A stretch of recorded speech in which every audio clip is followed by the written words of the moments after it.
Hey guys, welcome back to the channel. This is a story about what if Naruto has all 3 Dojutsu. Before I start, please support for more amazing content and do consider subscribing to my channel and share this video with your friends. This is written by Aikuchi Shikaku and link in the description and support writer. Let's start the video. Chapter 1. Kenjutsu Scrolls and the Hokages of Konoha. Naruto leapt atop buildings as he tried his hardest to get away from the Hokage tower, grinning widely as he recalled how much blood gushed out of his Hokage Jason's nose when he asked what he was doing there in the middle of the night. Haha.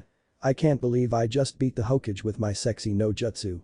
He thought as he moved away from the village proper into the forested training grounds that almost took up half of the village's area. Mizuki-sensei said that if I learn just one skill from this scroll, I can graduate and finally be a genin. His musings broke as he felt the large scroll bump him slightly as he landed on one of the training areas. Let's see, Mizuki-sensei said he'd meet me on the furthest training ground out here, but if I want to study all the techniques on this scroll, I don't want to be found out soon. Okay, time for plan B, he said as he ran into a denser forest ground where his favorite spot in Konoha was. He found that everything in his makeshift treehouse was untouched.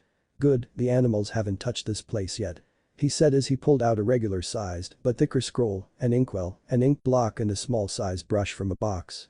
Wetting the ink block, he dabbed the brush, which readily absorbed the ink. Okay, now to copy the techniques in here. Iruka-sensei doesn't realize it, but my calligraphy's better than all of my classmates combined. Taking the tabs off the forbidden scroll, he started to copy the information stored in the overly large paper. I guess they made this scroll as large as it can be because the techniques in here are important and easier to read. Hehe, no one can read my calligraphy other than myself, so the info I write here on my scroll is safe. He broke his thoughts as he continued to copy the techniques and the theory behind the techniques. As he wrote, Naruto's eyes widened. He tricked me. This scroll's techniques and theories are forbidden. When I catch that bastard, I guess I better bring this back to Jason as soon as I'm finished. Naruto sighed to himself as his hand still worked at writing the techniques. Forbidden or not, this scroll has some interesting techniques, besides it would be handy if the village had a copy. He reasoned as he wrote in fast but deliberate strokes. The script wouldn't make sense to anyone who would read it, except to the one who wrote the scroll. For 2 hours he wrote. After writing the Shiki Fuijin, he read what he thought the last technique, but all he saw was a note and a small seal. Reading the note, he was surprised that all 4 Hokages have signed it letter style. To the one reading this scroll that is not a Hokage, we, the Hokages of Konoha, have been keeping the last note of this scroll updated as time wore on. If you are reading this, then we fear that dark times are ahead for our village. Old and new enemies will show themselves to endanger Konoha and the other shinobi countries' peace. We 4 have sealed in this note a scroll with instructions to awaken a forbidden bloodline. This bloodline will only be unsealed in time of great peril. But if someone other than a Hokage is reading this, then we fear the time has indeed come. To the savior of Konoha, please protect the scroll contained within this seal, because if it falls in the wrong hands, then all is lost. However, if you are not the savior of Konoha, then you will notice that your body has frozen with no chance to move at all. We now implore the one reading this scroll to move his arm and cover the center of the seal in blood. If you don't do this in 3 seconds, you will be incinerated by a cage-level Kaiten technique that will turn your body to ashes instantly. Signed, Shadame Hokage, Nidame Hokage, Sandame Hokage and Yondame Hokage of Konohagakure no Sado. At this, Naruto's eyes widened. Moving his arm, he bit his thumb and covered the seal in his blood, closing his eyes as he waited for the searing heat of flames to cover his body. When nothing happened for a minute, he opened them again. In front of him were the ethereal forms of the 4 Hokages. He recognized them from the books. He then realized Sandame's form was somehow more solid than the others and somehow more youthful looking than the one he looked up to growing up. Of course, he updated the scroll in his prime, and he's still alive, he thought to himself as Shadame spoke. What is your name, young leaf of Konoha? At this, Naruto kneeled on one knee and bowed. Uzumaki Naruto, Shadame-sama. 11 years old, academy student. Shadame then nodded as Nidame stepped forward. How did you come in contact with the forbidden scroll, Naruto? Naruto, still bowing, narrated how Mizuki tricked him into stealing the scroll and how he copied it in his own script, which rendered it unreadable except for himself. Nidame kept a neutral expression and stepped back. Sandame had a frown as he studied his near-solid form. So Naruto-kun, I take it I'm still alive, aren't I? How did you steal the scroll from my office when I sometimes sleep on the bedroom just to the side of it? Naruto couldn't help but grin, thanking Kami he was still bowing low as he told him how he defeated the Sandame's old self with a sexy no jutsu. Sandame had a pink tinge to his youthful features in embarrassment. Yondame chuckled, his cheeks pink as well. Shadame and Nidame looked at Sandame as though he had sprouted a second head. Told you Saru would turn out as a pervert when he grew older, Iniki. Nidame said while grinning as Shadame smirked. Sandame scowled back at them. Lucky for you two, you died in the middle of the shinobi wars, or you'd have turned worse perverts than I do. This time the brother Hokages scowled at the third. Yondaime broke the scowling match by speaking. "No time for that you three, now Naruto, if Sarutobi-sensei is still alive and I'm not, then how did I die?" Naruto then related the events of Kyuubi's attack almost 11 years ago. As he told what he knew in the history books, the Hokages' faces turned grim. After some minutes of whispering and murmuring among the Hokages, Yondaime spoke. "Alright Naruto, stand up and show us your stomach." Naruto complied and opened up his orange jacket, shrugging out of it to remove it completely and lifted up his undershirt. Yondaime looked at him intensely now, mold some chakra. Naruto complied again and looked at his stomach, his eyes widened as a seal, or series of seals appeared on his stomach. Yondaime's dark blue eyes saddened as I suspected, Shadaime, Nidaime, Sandaime, the seals on him are of my own work, I'd recognize that script style anywhere. Naruto looked up at the Hokages with confusion. What work? What did you do to me? What you did to me killed you, didn't it? Yondaime nodded as he approached Naruto slowly, placing an ethereal hand on his shoulder. Sit down, you may not like what I'm going to tell you. Naruto nodded and sat down on a bench, the other Hokages sat down as well. Yondaime sighed as he began speaking. Naruto is the newborn child I used to seal Kyuubi. At this Naruto felt tears running down his whiskered cheeks. Kyuubi? You sealed Kyuubi in me? So that's why all those hateful stares and the cold looks, especially when they say demon. Yondaime nodded in silence. Now, what I'm going to explain will shock all of you, but I'll try. Fortunately, when the real Yondaime wrote Fuin Jutsu Shiki Fuijin, he updated the forbidden scroll before he fought the Kyuubi. At that time though, he knew he was going to die. I'm just absorbing the new info. The demon's chakra is totally different in form and purpose from our chakra.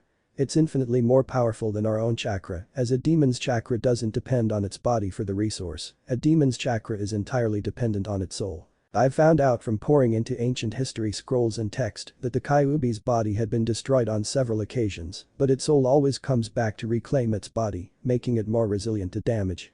Of course, the Kyuubi's body also helps it to produce chakra, but it doesn't depend entirely on its body. I don't know why Kyuubi attacked Konoha, but I would have thought a few ways on how to defeat it. But in the end I could not, so my last resort was a modified version of the Fuin Jutsu Shiki Fuijin, which ended my life. I knew that the Kyuubi couldn't be sealed in me or another grown person because it was too powerful for even the Shinigami death god who I summoned to help me with the sealing. I found out I needed a child, a newborn child, who just barely minutes before entered this world. I needed a newborn because its chakra coils have not formed yet, enabling it to adjust to the demon's chakra system as it grew up, and if the child dies, Kyuubi will be taken to the afterlife with him. Then I added another seal, so that Kyuubi's chakra would be siphoned out of its soul and absorbed by the child as he grew up, adding to his own stamina and chakra reserves. I also added another seal so that if the child attempted to call on the Kyuubi's chakra or the Kyuubi attempted to overload the child with his chakra, he won't be overwhelmed with the Kyuubi's natural instincts, and that child was Naruto. Yondaime sighed loudly. This is what I know at this point. I may have added extra seals as I went along, and I guess your living self knew what they were. Sarutobi-sensei. Yondaime finished as he looked at Sandaime, who nodded in assent. Well then, I guess this confirms Naruto-kun's identity as the savior of Konoha. Naruto looked confused as his eyes darkened. Shadaime answered Naruto's unspoken question. Before Konohagakure was formed, we shinobi lived a nomadic lifestyle. Moving from place to place while avoiding other shinobi groups and/or clans dictated our way of life. I, as the leader of my own group, decided to settle down to one place where we could build a home for ourselves. Before I built Konoha, we had a clairvoyant shinobi in the group whose descendants formed the clan with the surname of Yamanaka years after. He said that after 4 generations of Hokage rule our village would be besieged by an evil, which will weaken it. The rise of the savior of the known world will come after defeat of that evil, which will give the savior its first burden. The savior must be capable of carrying multiple burdens, as his path will not be an easy one. The road to his victory against the coming evils will be long and hard. Thus the past and present leaders of Konoha shall ease his burden when he reveals himself. At this Naruto absorbed the information and slowly nodded. The 4 Hokages nodded in agreement and bowed in front of Naruto. Speaking in sync. Uzumaki Naruto, academy student and the vessel of the 9-tailed demon fox, you have been given a burden to save Konoha and the known world, as well as keeping Kyuubi at bay. Will you accept this responsibility? With the questions Naruto bowed low as well, his voice solemn. Shadaime-sama, Nidaime-sama, Sandaime-sama, Yondaime-sama. My dream in life is to become the strongest Hokage of all. If this helps me to get stronger, then I accept the responsibility. I will not give up. Nor will I take back my words, as this is my Nindo. Hearing his words, the Hokages smiled and stood up, and in front of them a medium-sized scroll materialized. Yondaime approached the scroll and grasped it. You may now stand up, Naruto. Naruto stood up and flashed his foxy grin, which the Yondaime returned with equal strength. Inside this scroll is the ritual on how to unlock the forbidden bloodline of Konoha. Naruto looked at Yondaime with a confused face. Don't be confused, a bloodline limit is different from a bloodline. You'll also find the differences of a regular bloodline from the forbidden bloodline on the scroll. At this, Naruto's confusion somewhat lessened. The Hokages then began sealing and approached Naruto, Shadaime and Nidaime on the left, Sandaime and Yondaime on the right. They then pressed 2 fingers each on his upper arms. Naruto then felt a burning and carving sensation on his arms as he fought back the pain. The Hokages finished and stepped back. Naruto's arms now had the kanji for Sho and Nai on his left arm, while he had the San and Yon kanji on his right. A few minutes after this, Sandaime spoke. "Okay Naruto-kun, the kanji now tattooed on your arms contains a scroll with our personal techniques inside. All you have to do is spread your blood horizontally against any tattoo and perform the summoning technique." Sandaime then showed Naruto the seals for Kuchiyas no Jutsu a few times. Naruto nodded after memorizing the seals. The tattoos also summons our imprints from the forbidden scroll. If you want to talk to one of us, just place 2 fingers on any kanji and we'll answer. You can also perform a Kuchiyas to summon us, just spread the blood vertically on the kanji instead of horizontally. Sandaime then held up his hand and a letter somehow materialized on it. This is a letter addressed to the current Hokage of Konoha, signed by the 4 of us and the current Hokage him herself. This letter will bypass the council's powers to give you the highest level access to the Jutsu scrolls on the Konoha library and most of the scrolls on the Hokage's office. My technique scroll has cage level fire and earth techniques which I think you'll find useful. I also have some theories on there on how to combine jutsus into successive attacks. Naruto's eyes then widened and grinned. Sweet. I've never entered the library before. After hearing this, Sandaime nodded soberly and stepped back. Shadaime then approached Naruto and began sealing again, pressing his hand on Naruto's forehead. Naruto felt something like a plant growing on his head, but the sensation faded just as quickly. The kanji from Mokuton appeared in black on Naruto's forehead before fading away completely. You have now inherited the techniques for the wood element, Naruto. Now if I'm correct, the scrolls for this element have either been lost or damaged irreparably. You are the only one in Konoha who can now replicate my techniques. My scroll has all the jutsus for wood element, use them wisely." The blonde fox nodded at Shadaime seriously. Shadaime stepped back as Nidaime stepped forward and began sealing just like his brother, this time pressing his hand over Naruto's chest where his heart was supposed to be. Naruto then felt a sensation like ice cold water washing over his heart. Nidaime then smiled. "Back when I was still Hokage, I perfected a way to gather water molecules in the surrounding air and turn them into huge amounts of water. I favored water techniques like Aniki favored wood techniques, and now you have the same ability as I did.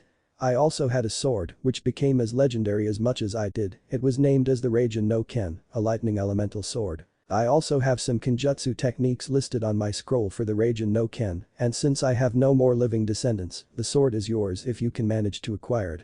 As I have no clue where it is at the moment." Nidaime then stepped back as Yondaime approached Naruto, his face had a nostalgic smile on it. "You look so much like her." "Who?" Naruto asked as Yondaime shook his head. "Sorry, I was thinking of someone else." As Yondaime repeated Sandaime's actions and held up a scroll. "With this scroll, I am recognizing you as the legal heir to my techniques and assets." Naruto's eyes then widened and bugged out. "What?" he shouted. The Hokages winced at his volume. Yondaime then smiled a foxy grin, which faded quickly. "It was my fault that you were orphaned, and it was also my fault that you now hold a burden that even a cage like us would shy away from. The fact that I recognize you as my heir is my way of asking your forgiveness. You should have led a normal life if it wasn't for the Kyuubi's shadow looming over you and the hate of almost all the villagers." The scroll also has a note telling my sensei Jiraiya, one of the legendary Sannin, to teach you all of my techniques. It also has a map telling you where the clan houses of the Uzumakas and Kazamas are and how to find them. Naruto's eyes widened once more. Uzumakas. Kazamas. I have a clan. I belong to 2 of them. Yondaime chuckled and nodded. "Yes Naruto, you are both a Kazama and an Uzumaki. But keep this a secret, okay? Uzumakas and Kazamas have powerful enemies, both here and abroad. Sadly, you are the last link to both clans." Naruto then became sad and nodded solemnly. Yondaime spoke again. "I also have a map there on where to find the training gear I used during the time when I was a Chunin until I became Hokage. You'll also find instructions there on how to forge my special Thunder God kunai and other useful weapons. As well as a scroll on how to make seals and their theories." Naruto nodded as all the Hokages shimmered and distorted slightly. "Our time is fading," Shadaime said. "Remember what we told you?" Nidaime joined in. "You have the potential to become the greatest Hokage of all, we all agree on it." Sandaime smiled as he held his chin. "We, the Hokages of Konoha, acknowledge you and your potential, Naruto. Become Hokage and make us proud, we will always be watching over you in this village." Yondaime spoke with a foxy grin as the four Hokages nodded. The Hokages were then bathed in a natural light as their forms faded. The light seemed to seep slowly back into the scroll of seals. In a few seconds darkness returned to the treehouse. Naruto had a smile, a true smile that reached his eyes as tears fell from his cheeks onto the wood floor. They acknowledge me, the Hokages of Konoha who I looked up to while I grew up with hate, and they acknowledge my potential to be Hokage. He smiled as he wiped his tears with his arm, he then looked at his tattoos. Well, with the Hokages of Konoha acknowledging my strength, I can do this. I will become Hokage. It's not just a pipe dream anymore. He then looked at his clothes as he absorbed all they told him in his head. They never said if I was to keep this a secret from Hokage Jason, I guess I'll just tell him everything that happened and then I'll ask for advice. And since I don't have any reason to be loud anymore, I think it's time to change my outfit. Orange was fine as an attention grabber. But I think I'll be a moving target if I continue to wear this on missions now then, let's finish the scroll and learn the first technique.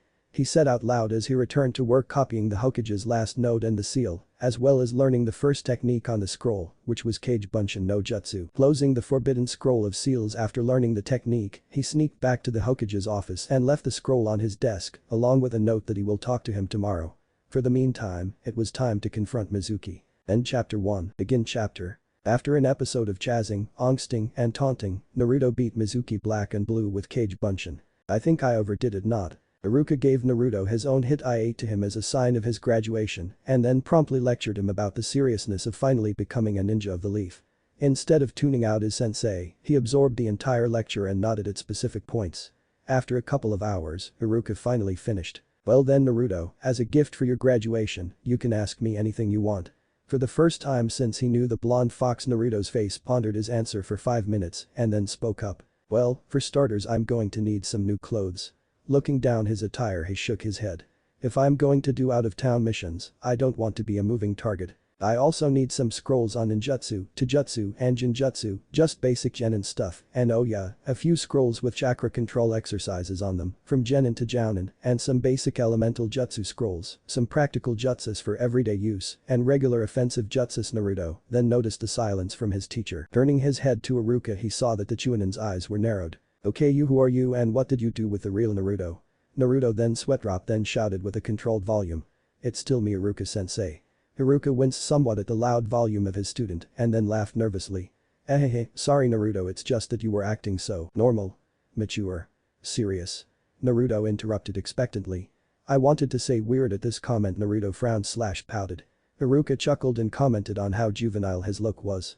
A second later Iruka stopped his taunting and stood up, sensing several chakra signatures. Naruto somehow detected them and stayed on alert behind his sensei. A squad of Anbu appeared over Mizuki's unconscious form. One of the Anbu stepped forward and spoke up. We were informed by Hokage-sama that the scroll of seals was returned to his office some time ago and stated that it was the Chunin sensei Mizuki was the one who tricked Uzumaki Naruto into stealing the scroll of seals for him. Iruka and Naruto nodded.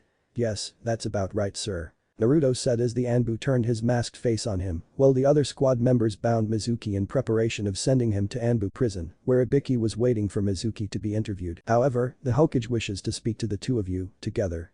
Report to the Hokage Tower at 2 p.m. tomorrow. Iruka and Naruto nodded as the Anbu disappeared, taking Mizuki with them. Naruto then turned to his sensei. Iruka-sensei, can I walk you to the hospital? You really need those wounds of yours to be healed. Iruka then grinned as he shook his head. Putting a hand on Naruto's shoulders, he gave it a reassuring squeeze. Don't worry Naruto, the medic nins will patch me up so that I'll be able to return to the academy tomorrow. Right now, you need to go home now and sleep because the team rosters will be announced tomorrow. Naruto nodded at his sensei's suggestion and said farewell, his goggles still on his hands. Iruka watched the boy, now an adult. Leave. Naruto, you never cease to surprise me, he smiled as he shuffled towards Konoha General Hospital. Wincing at the giant shuriken wound on his back, so he said he wanted some new clothes and some scrolls. Well, my most excellent student of all won't be shortchanged in terms of that department. He chuckled as he thought of what clothes would be fashionable, but at the same time functional enough so that Naruto can fight in them without it being damaged so easily. His thoughts about Naruto occupied him all the way to the hospital. Meanwhile Sandaime was currently looking at the scroll's last note, which now has a footnote that says, "The savior of Konoha has been found, tested, and acknowledged. It is now up to the current Hokage to ensure that his growth will not be stunted nor hindered. This is for the safety and future of Konoha. We four have given you, the current Hokage of Konoha, the power to make sure that the savior will not encounter problems during his training. His trials are just beginning, and the fate of the known shinobi world rests on his shoulders. Along with his other burdens, this will not be easy for you or for him. Under said footnote were the kanji of Sho, Nai, San, and Yan, along with a date and time when the note in the scroll was read. After reading the note, Sarutobi sighed in defeat. The third Hokage resolving to sleep on it and to talk to both Naruto and Iruka tomorrow. Tomorrow will be a long day for all three of them. Next day, Sarutobi currently looked at the roster of graduating genins. With Naruto's rather early graduation, there were now 28 fresh graduates for the Jounins to handle. This morning, he held an emergency meeting with the council to discuss the matter of Naruto stealing the Forbidden Scroll of Seals. With the Anbu and Iruka's supporting report, Naruto was found innocent of the charges. Not that it mattered to some of the council's members who were out for the blonde fox's blood. He stayed quiet as he waited for today's meeting with the Jounins, discussing this year's potential genin. Naruto's alarm clock blared at exactly 6:30 am. He then blearily sat up from his bed and pressed the snooze button. Yawning loudly, he woke up as his feet touched the cold wooden floor. He was smiling as he remembered the events of yesterday. He then removed his blanket and jumped up. "Yosh. Today I'm going to be a genin," he said, adjusting his volume so he won't wake up his grumpy neighbors. Shrugging out of his pajamas and his gopher nightcap, he grabbed a towel and headed over the bathroom. After a refreshing shower, he went over to his closet and picked out something to wear. Now, contrary to popular belief, Naruto doesn't have a closet full of orange jumpsuits. Sure, he had 4 or 5 pairs, but even the dead last prankster knows that orange isn't that stealthy of a color. Pushing said orange clothes to the back of the closet, he picked up a pair of dark red pants, which already had a strap for his kunai and shuriken holsters on both thighs, along with strategically placed pockets for holding more shinobi gear, with a black belt for holding utility pouches. The pants were somewhat loose and ended just above his ankles. After that came a muscle shirt of the same color, which had sleeves that covered most of his upper arms, reaching just above the elbows. It also had a few pockets for holding ninja gear and a few scrolls. After that he picked a midnight blue vest that had straps to hold a kadachi, a ninja 2, or a full-size katana without the strings on them, as well as a few places to store other weapons and scrolls. He then picked up a large roll of fighting bandages in a sky blue color, bandaging his exposed skin where his clothes did not reach. He paid special attention on his upper arms as he bandaged the kanji of the Hokages. He then adjusted his usual shinobi gear, kunai and shuriken holster, and utility pouch on the right places. Securing his hit I-8 to his forehead, he proceeded to make his ramen breakfast. Checking carefully if his milk was expired before drinking a glass. Grabbing his frog wallet, which he fondly named as Gama-chan, he locked the door to his apartment with 30 minutes to spare until the bell signaling the start of the Ninja Academy session for the day rings. As he walked briskly, he ignored the cold and hate-filled stares he was getting from the villagers, even though some were surprised that he was not shouting about and making mischief, along with his new attire. Some of his classmates called out to him, asking why he had a hit I-8 already. He just simply said he graduated earlier than expected, gave them a half grin, before leaving them dumbstruck. That was when some of them noticed his new clothes. Some of his classmates didn't even notice him as he passed them by because of his new attire and demeanor, along with the hit I-8. As he entered the academy grounds he suddenly found his rival, Uchiha Sasuke, staring at him. Tagging along with him was his loudest fangirls, Haruno Sakura and Yamanaka Ino. Sasuke looked at him with an appraising glare and then started to speak in a condescending tone. "What's with the attire, dope? Wanting a little more attention? And from whom did you steal that hit I-8? Did you grab that from some novelty store?" Naruto stared at his rival with cold eyes and let out an unearthly growl, making the fangirls behind him to flinch. "For your information, team, I got this forehead protector fair and square, it's rightfully mine. I took the graduation exam a year earlier because it was within my right to do so." At this the three displayed confused expressions, though Sasuke recovered pretty fast, replacing it with his cold look. Haruno Sakura barged in on the conversation. "You're lying. There's nothing in the graduation exam rules that says you can take the test earlier." Ino piped in. "Yeah. If there was a rule like that, Sasuke-kun would have graduated earlier than all of us." Naruto looked at the two fangirls and snorted a laugh before turning his back at them. "You think I'd lie about that? Shows how much you three know, especially you Haruno. Early graduation is a written rule on the academy. It just isn't mentioned on the official academy pamphlet. To take the graduation exam earlier, you have to have permission from both your Chunin sensei and your parents. This is so you don't lose confidence if you fail. That is also why genin graduation is only allowed when a student turns 12. Since I'm an orphan, I don't have anyone taking care of me, and since I live alone as well, I'm my own guardian. If you don't believe me, why don't you ask Haruka-sensei yourselves? And oh, the graduation exams ended yesterday, so you can't graduate this year. I have to talk to some of our classmates before I leave, so I'll see you three later. Naruto thought for a moment, or maybe not. He walked away from them as he stuck out his tongue. The still academy students turned away, each to their own thoughts. That dope graduating earlier than me, heh. Let's see how he fares out there. Yeah, he won't last a month as a ninja. I wonder if what that Naruto said was true. He was always trying to trump Sasuke-kun, so this might be another prank. Yeah. Just another prank. Iruka-sensei never said there was a way you can graduate earlier on the academy rules. This must be another trick of his. Inner Sakura added her 2 cents while wringing a plushie's neck, resembling Naruto in his usual orange jumpsuit. Hell yeah. It's just another trick. When I get my hands on that Naruto no baka.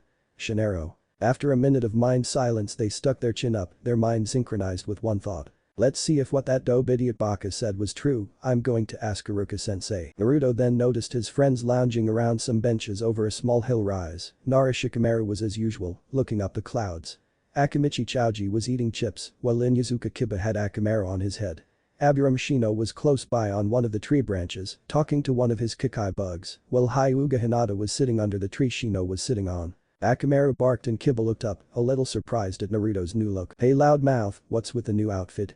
Hearing Kiba's voice, Shikamaru, Choji, Shino, and Hinata looked at Naruto, with Hinata blushing as he stared at his new attire. He's looking much more hand as some than usual. Naruto waved at his classmates as he approached. Ohayu Kiba, Akamaru, Shikamaru, Choji, Shino, Hinata. He was met with a bark from Akamaru, a nod from Shino and Shikamaru, a wave from Choji, and a shy greeting from Hinata. Oh Ohayu and Naruto-kun, she said quietly as she twiddled her fingers together. Naruto nodded at her greeting, then turned his attention back to Kiba. Yo dog breath, I was just coming over here. Naruto explained as he walked closer to the group. That was when the 5 focused on his hit I-8. When did you graduate, Naruto? Shino said in a steady voice. Naruto grinned at Shino's acknowledgement. Yesterday, due to extenuating circumstances, they let me graduate earlier than expected. Kiba looked wide-eyed and blurted out his words. And no way. There's no way Iruka-sensei let you graduate early. Naruto gave Kiba a slightly annoyed look and revealed the requirements for early graduation. After his explanation, Shino nodded his understanding, as well as Shikamaru, who sighed while still looking up at the clouds. Do you realize that early graduation means an early troublesome life for you, Naruto? An early start as a ninja will just get you killed. Are you really prepared for a troublesome position like that? He looked pointedly at the blonde boy, while Hinata mentally agreed on his musings. She was saddened that she won't be able to see him this year at the academy. But she was more worried about his early start at being a ninja. Naruto touched both of his upper arms briefly and felt the hit I-8 on his forehead, seeming to find comfort on its familiar pressure. He then smiled, his first true smile at his friends. Hinata blushed as she saw his smile. She was delighted to finally see a smile that reached her crush's eyes. Well, I really have to graduate early. I have found precious persons who acknowledge me for my strength. They expect great things from me, as much as I expect great things for myself. Besides, I'm sure you're all going to catch up to me next time we meet. A year isn't really that long anyway. Well, I have to go and see which team I'm placed in. I expect to see all of you next year as genin, okay? He then shook Kiba's hand and patted Akamaru, scratching behind his ears and his neck. He then touched Shikamaru on his shoulder and nodded at Choji and Shino. Naruto then approached Hinata. He didn't know why he needed to say farewell to the girl, and he guessed it was because Hinata's the only girl who notices him for who he is. Hinata stood up as he approached, already blushing shades redder than usual, while avoiding to look at the face of her crush. Naruto nodded at her and started to talk. Good thing Hinata managed to cover up the fact that she jumped, startled by her crush's voice as he began to speak. Well, Hinata, I expect to see you next year with your team, okay? I know you're going to make it as a genin. Good luck on the academy this year. He smiled as he extended his hand. Hinata looked up, but instead of reaching for Naruto's hand, she gave him a brief hug, to which she pulled back off as quickly. Naruto never noticed her tomato red expression as she lowered her head, never looking back at her crush's gaze on her. PG good LL luck na Naruto K-kun, spoke the blue-haired girl as she ran off. The 4 boys had different expressions as they watched Hinata go. Kiba had a mischievous grin on his face as he looked at his partner. HMMN, looks like someone has a crush on someone, right Akamaru? Akamaru barked as he grinned like only a dog can. Shikamaru said something about girls being troublesome. Choji just nodded as he opened another bag of chips, while Shino stayed silent. Naruto was coolest as ever, emitting a huh. He then shrugged it off, as it was a typical behavior of Hinata. He then waved goodbye to his classmates and walked to the senior classroom on the academy where the newly graduate genins were placed in teams. As his form disappeared inside the building, Kiba grumbled. No fair becoming genin earlier than us. Shino turned to look at Kiba. Jealous? The bug user ninja asked. Kiba growled as Akamaru whined at his partner. The little Choji swallowed his chips before adding his opinion. Well, from what Naruto said to us, his early graduation just put a lot of pressure on him. Shikamaru added his 2 cents to the conversation. So troublesome, well, I just hope he can handle that pressure. Shino turned his gaze to the academy building, ordering one of his bugs to spy on Naruto. I believe that Naruto deserves the title of the most unpredictable ninja. I think we'll all be surprised on his progress a year later. Choji and Shikamaru nodded their assent to the Aburum's statement. While Kiba just snorted. We'll see after this last year at the academy, we're going to be genin, just like him. Meanwhile Hinata's sprint didn't take her far, just outside the room where her cousin's class was waiting for their team placements. Seeing Naruto go inside, she hid behind the side of the building. Clasping her hands together, she sent a prayer of luck for her crush. But Naruto-kun, please take care of yourself and may Kami make you grow stronger. As she was saying this, a black speck landed on her shoulder, seemingly intent on observing the events in the room, much like what the lavender-eyed girl is doing at the moment. Iruka looked at this year's batch of graduates. He thought for a moment which of them would make it to this year's batch of genin. He then noticed Naruto's presence as he walked into the room, noticing his new attire. He nodded his approval at his student's new appearance.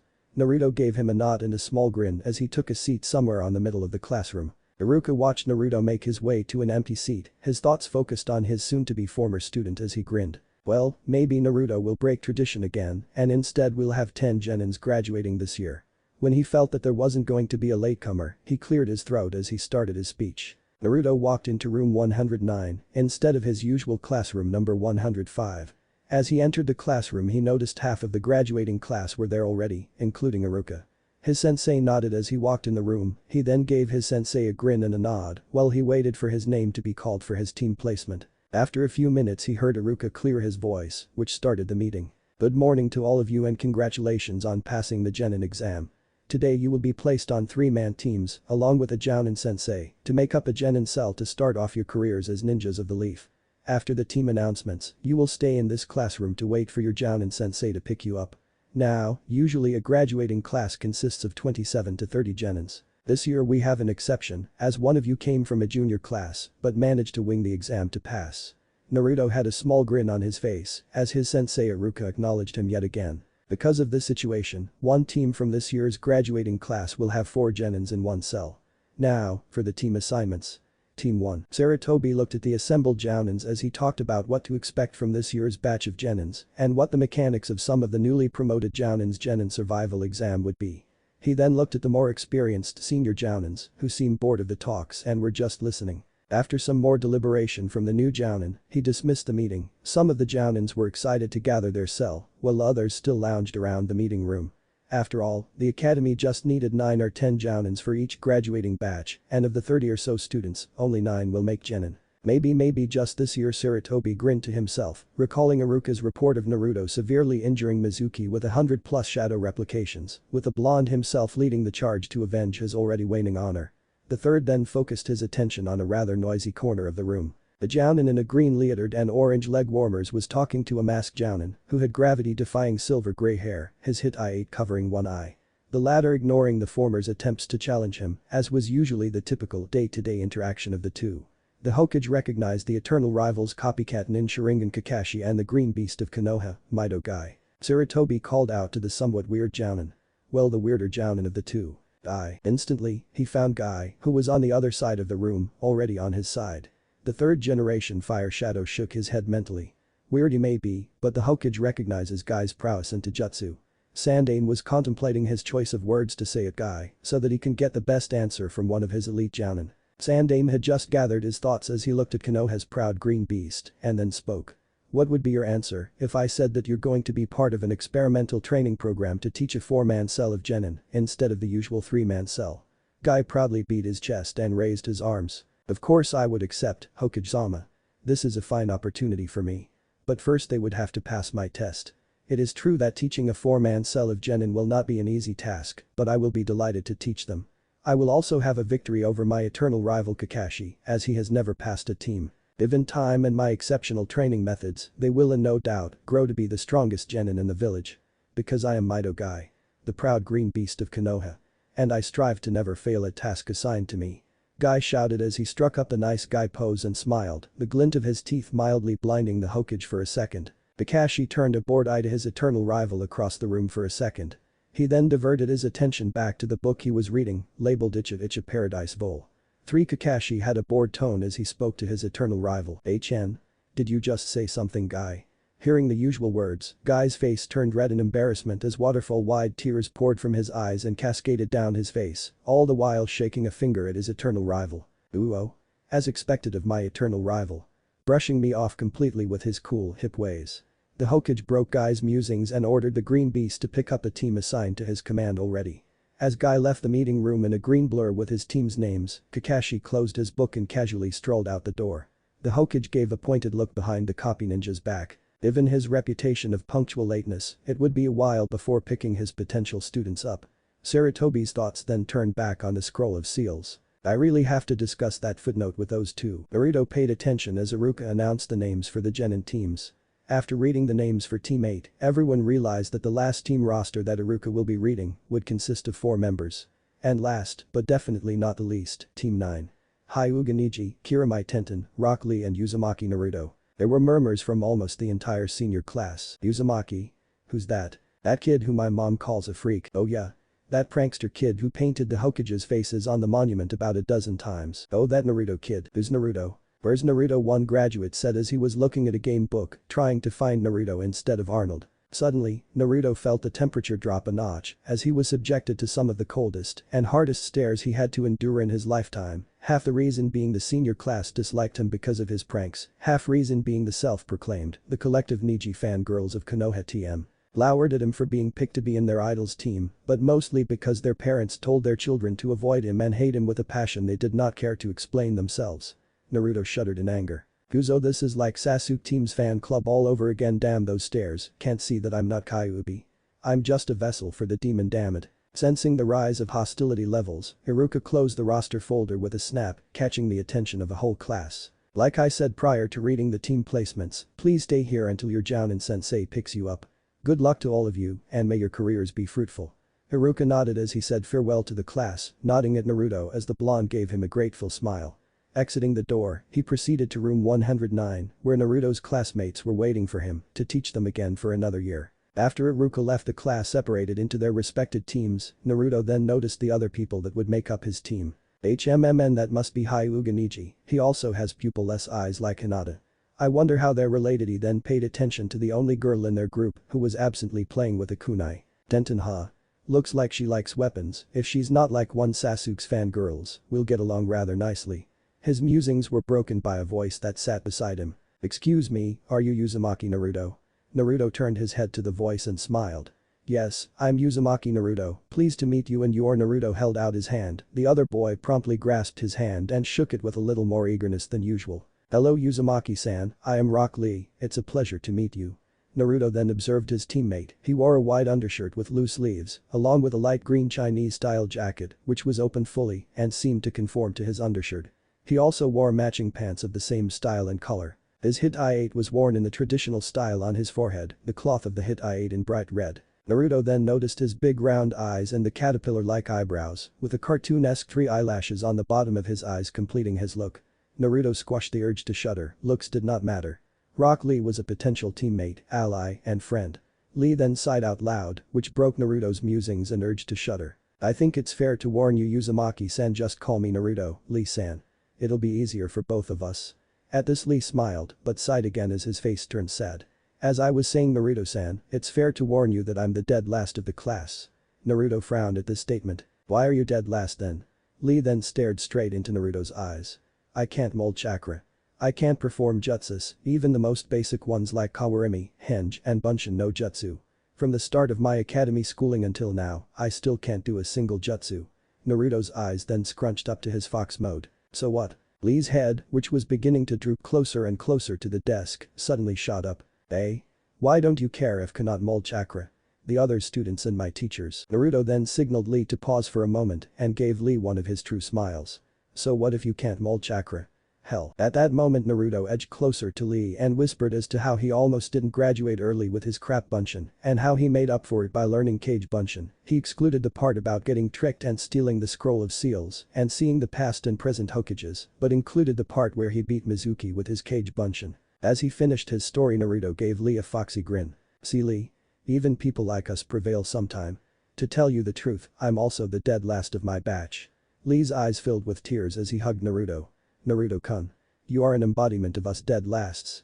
Naruto just laughed nervously and patted Lee awkwardly, earning him some glares and some curious stares. After Lee had a good cry on Naruto's vest, they both smiled as they swapped some stories of their adventures inside and outside of class. Lee told Naruto of Mido Guy, a jounin of Konoha whom he looked up to. Lee explained that he was a Dojutsu specialist and he thought that maybe Lee could follow in his footsteps. Naruto then told Lee that it was possible that he can also be a Dojutsu specialist. Lee went back to normal totally after Naruto's encouragement. Naruto then narrated all of his pranking days before and during the academy.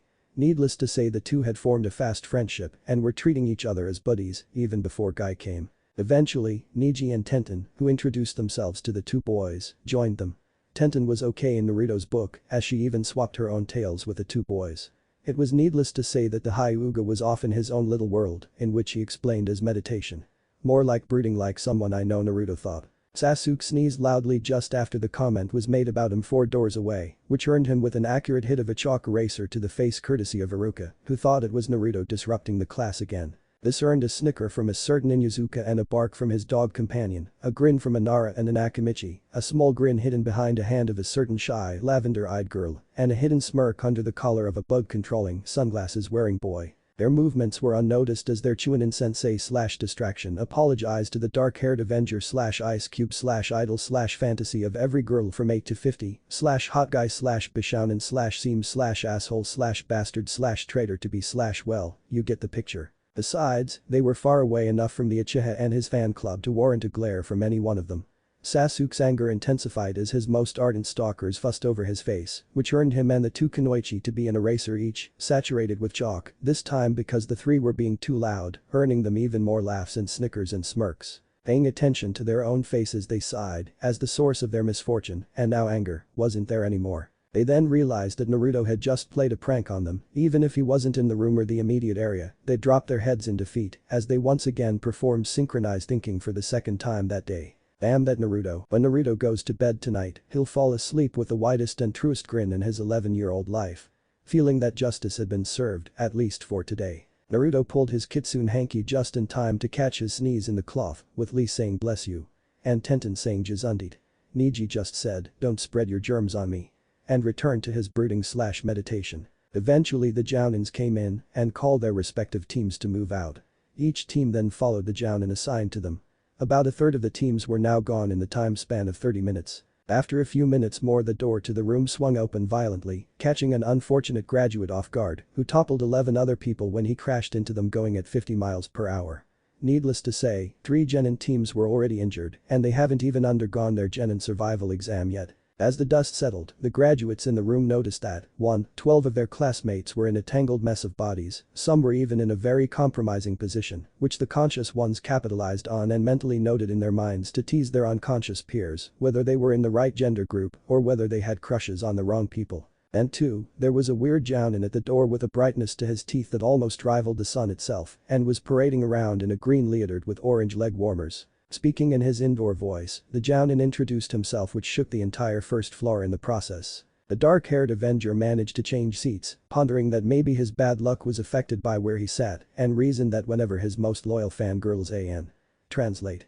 Rabid stalkers Sakura and Ino sat beside him, bad luck was abound. Little did he know that the author of this AU fic was controlling his luck. Who unfortunately for him, didn't like his guts. As Guy used his indoor voice, the whole first floor shook. Iruka had a vein on his forehead as Guy continued speaking. Having popped his vein as the whole floor shook several times more, Iruka reached into his pouch and pulled out a set of what he thought was blunt, wooden kunai. He always threw these at Naruto whenever he became too overbearing when the erasers weren't doing their job. Throwing them absent-mindedly, he waited for the sounds of the kunai to hit his intended target, along with an it. And a curse word or two, or so he thought. At the shrieks of Kaya. And Sasuke-kun. He realized he made a mistake. Sasuke sat on his haunches while gripping the top of his chair, an awesome feat in itself, but it was overshadowed by the reason that he needed to keep his reproductive parts whole. Sasuke was apparently sitting on Naruto's second favorite spot in the class. A newly bought razor-edged kunai barely missed Sasuke's prize jewels TM. By a hair's width. A millimeter more in pity. No more chance to revive the Uchiha clan. Checking where his other kunai went, his eyes bugged out as he saw that Ino and Sakura barely managed to avoid his other kunai.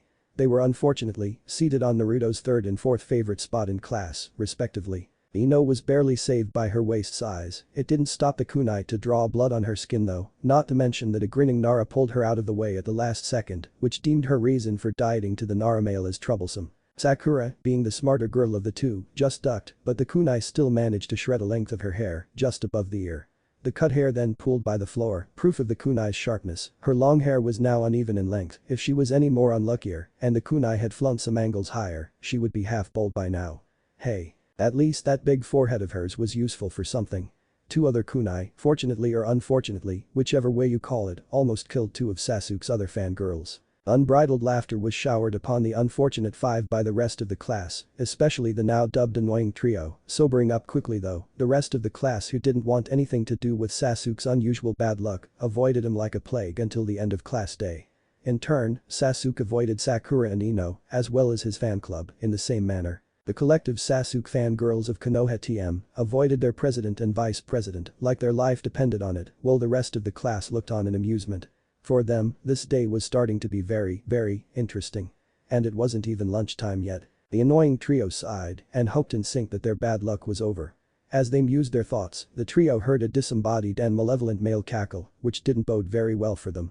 Once again with one thought in mind, they cursed their misfortune on one person who seemed to be pranking them with a vengeance, even though he wasn't there at all. Damn that Naruto. Mido Guy's indoor voice shook the classroom as he spoke with enthusiasm. Naruto's sneeze didn't even interrupt his speech. Yosh. I have come to pick up Team 9. Hi Uganiji. Kiramai Tenten. Rock Lee. And Uzumaki Naruto. After hearing their names, Team 9 stood up and approached their sensei to be. Guy looked at Tenten, Niji and Naruto with an observant eye. Lee then greeted Guy excitedly and bowed. Another Jounin entered just minutes after Guy opened the door and called out to Team 8. Team 8 got up and followed their assigned Jounin out of the classroom. Mido-sama. It's been a long time. Guy then looked at Lee and bowed as well. Yes Lee-kun, it's been a long while since we last met each other. Well then, we have to get going. The burning passion of youth awaits. Follow me and try to keep up. At this Guy disappeared in a green blur out of the academy. Naruto's eyes widened. Fast. Niji and Tenten just sweat-dropped at Guy and Lee's interaction. Lee was first out of the door, following Guy in a sprint.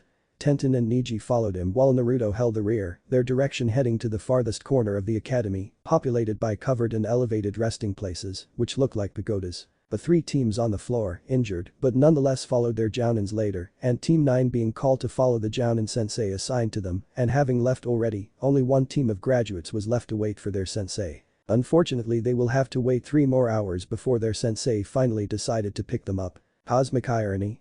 You be the judge, dear readers. After the sprint they climbed one of the balconies where Guy was standing. Lee arrived first, followed by Naruto, Niji, and lastly Tenten. Guy observed their breathing and found that Naruto was the least winded by the run, followed by Lee. Niji and Tenten breathing harder the most out of the four. Asking them to sit surrounding him, he began their meeting. Good morning. I am Mido Guy. A Jounin of Konoha. I have been picked to teach you 4 passionate youth. This team, according to our great and kind Hokage-sama, is an experimental type of team, as a regular genin team consists of 4 people, a Jounin sensei and 3 genins to make 1 cell. Hokage-sama has decided to experiment and put together a genin cell composed of 4 genins and a sensei. Now, how about you graduates introduce yourselves to me, tell the green beast of Konoha what your likes, dislikes, hobbies, dreams for the future, etc. are. After a second of silence Lee stood up. Sir. I am Rock Lee, 12 years old. I like training and my adoptive parents. Since they have taken care of me since I was an orphan. I dislike people telling me that I have no potential as a ninja. My hobbies are exercising and strengthening my body. My dream is to prove that I can be a powerful ninja using only Dojutsu and physical strength. I nodded and showed Lee his nice guy pose. Lee then beamed back at his sensei. Niji just scoffed loudly and the others turned to him for an explanation. A ninja using only Dojutsu and physical strength. You have no place to be a ninja if you can't use jutsu. That was your fate from the beginning of your studies at the academy. You are not destined to be a ninja. After Niji finished Naruto growled at him and clenched his fist. Lee was saddened by Niji's remark, while Tenten frowned. I don't think so. All of them looked up at Guy. A ninja who doesn't use ninjutsu and jinjutsu exists. And you're looking at him. He shouted as he beat his chest. Although I can use ninjutsu and jinjutsu, I choose not to use them. As my eternal rival Kakashi-kun excels at ninjutsu and can see through most jinjutsu with his Sharingan. That is why I have chosen Dojutsu as my specialty. Lee visibly brightened at that remark. After hearing this new information, Naruto raised his hand. Who is this Kakashi you're talking about, sensei? And what is the Sharingan? Guy turned his head at his blonde student-to-be. Ada Kakashi, also known throughout the shinobi world as Copycat Nin Sharingan Kakashi, master of 1,000 jutsu. A genius ninja, he graduated from the academy at age 5, became Chunin at 6, a Jounin at 12, and Anbu captain by 14. Under his hit I-8, he hides the bloodline limit of the Uchiha, given to him by his friend. A Sharingan lies covered in his left eye. When he brings it out in a battle, he can copy most ninjutsu, see through the toughest jinjutsu, and evade most styles of taijutsu. But enough of him today, our focus is on you and our team, and because you asked a question, you shall be next. Naruto nodded in compliance and stood up. Hello to all of you, I am Uzumaki Naruto, 11 years old, I was an academy student a year behind you, until yesterday when I managed to convince Iruka-sensei to let me take my graduation exam early. I like ramen, people who see me for who I am and not what I am, and training myself to be a better ninja. I dislike the 3 minutes it takes for ramen to cook and people who hate me with a passion, with coldness in their eyes, and who stare me down as though I am the lowest kind of person. Like Lee, I also dislike people who put me down and say that I will never amount to anything. When I found out the reason why they hate me, I resolved to myself that one of my goals is to try and convince them that their hatred for me was misplaced. I also hate other people that bully other people or put them down, like what they do to me. My hobbies are eating ramen, training, and pranking anyone and everyone who mistreat me. My dream is to one day be Hokage, to prove to the people who hate me that their hatred and anger against me was misplaced, and to prove my existence to be worth something. Naruto sat down, his speech awed Guy, Lee, and Tenten. I nodded at his student. Yosh. Your passion is burning brightly, Naruto-kun. As your sensei, I will help you in the difficult path that you have chosen. I will help you take the path of Hokage. Naruto smiled at his sensei, who was also smiling back at him. Neji then narrowed his eyes at Naruto, his eyes filled with a condescending look. Hokage? A person like you wants to be Hokage. Fate chooses who should be Hokage. The fire shadows of Konohagakure no Sado, whose faces are seen on the Hokage memorial, were destined from birth to be Hokage. An idiot like you does not have the Hokage destiny in his fate. You should give up your dream and focus on more attainable dreams. Hearing Neji's speech, Naruto just clenched his bandaged arms and shuddered as he controlled his fury. See, control yourself, Naruto. Shikari Shio, remember what Iruka told you last night, think before you act. You're determined to change yourself, right? Just ignore his speech and focus on rebutting his statement. Closing his eyes and taking a deep breath, while counting in his mind to 20, Naruto opened his eyes, which still had a small amount of fury in them. Nonetheless, the voice he let out was calm and controlled. True, I wasn't fated to be Hokage yesterday, you were right about that. But that fate has been changed. I will attain the rank of Kage, maybe not now, but someday. But even if it weren't my fate and destiny to be Hokage, I would still want to attain it. To be Hokage was, and still is, my childhood dream. To be respected and acknowledged by everyone. I also want to protect this village, even after all that they have done to me. I, Lee, and Tenten all let out a relieved sigh, never realizing they were holding their breath at the tension that Neji instantly created, which Naruto dispelled just as easily. Guy shook his head at the future arguments these two will spark if they passed as genins, and motioned to Tenten that it was her turn. She then stood up and introduced herself. I am Kiramai Tenten, 12 years old, I like my family, especially my mom and dad. I also like weapons, training with weapons, and seeing my dad and mom make weapons. I like looking after our weapons store the most and seeing the satisfied look our costumers have in their face when they use them and when they keep coming back to buy more. I dislike people who use weapons carelessly and don't take care of them properly. I also don't like bullies who hurt people who can't defend themselves. My hobbies are helping my mom and dad with making weapons and trying out weapons, which my mom and dad are inventing or experimenting. My dream is to one day be a powerful and high-ranking kunoichi, like my idol Tsunade-sama, one of the 3 Sannin of Konoha. Tenten sat down after delivering her speech. I motioned over to Neji. Standing well still while opening his closed eyes and crossed his arms over his chest, Neji spoke with a voice filled with underlying contempt and hate. I am Hyuga Neji, 12 years old. I am a member of the Hyuga clan branch house. I like training and my family, especially my deceased father. I hate the main house and their way of ruling the Hyuga clan, especially the clan head, Hyuga Hiashi, who is my uncle, as well as his family. I also hate the caged bird seal. I have no hobbies. My dream is to someday prove that the branch house is stronger than the main house. As Neji sat back down, Guy broke the tension everyone felt from the wide-eyed boy with his booming voice. Well then. Now that the introductions are over, we are going to do something, which will involve just the 4 of us. Naruto raised his hand. What will we be doing, Guy-sensei? Guy motioned for Naruto to wait for his explanation and handed the 4 genins a computer printout. Before we become an official genin team and do missions and other team bonding activities like training and such, I will have to give you an exam, a survival exam. The genins looked at him, puzzled. What the academy does not tell you and the fresh graduates of each year is that after graduation, the jounins give the graduates assigned to them a final exam. Out of the 27 or 30 graduates, or in this year's case of 28 graduates, only 3 teams, usually 9 graduates, will make this year's batch of genins. But since there are 4 of you, 10 genins could graduate this year, a rare exception in itself. It is rare for Chunin senseis to approve the early graduation of a student. That is why this exam has a 66% chance of failure. The final exam, or what jounins generally call the Genin Survival Exam (TM), will vary depending on the jounin. Those who don't pass the survival exam are sent back to the academy for further lessons and instruction until next year. As I am the one giving the graduation exam, it will be more difficult than usual. In this survival exam I will be testing your initial abilities and then I'll assess what you have to work on and your skills. Now, I'm giving you a choice to take your survival exam today or we can do it tomorrow. Which one will you choose, Team 9? End chapter. Chapter 3. Of footnotes, the savior and the dual extreme. Begin chapter. Team 9 looked at each other, seeming to seek an answer from their comrade's eyes. Naruto then looked up at Guy. Is there any difference if we choose to take the test tomorrow or today? Guy nodded at Naruto's intelligent question. There's a slight advantage to taking it tomorrow than today, Naruto-kun. If you choose to take it tomorrow, you will have gained a full night's rest, along with a clear mind and heart. Choosing to do it today just shortens the time to find out if you will pass my exam or not. Naruto nodded and sat down, looking at Tenten, Lee, and lastly Neji.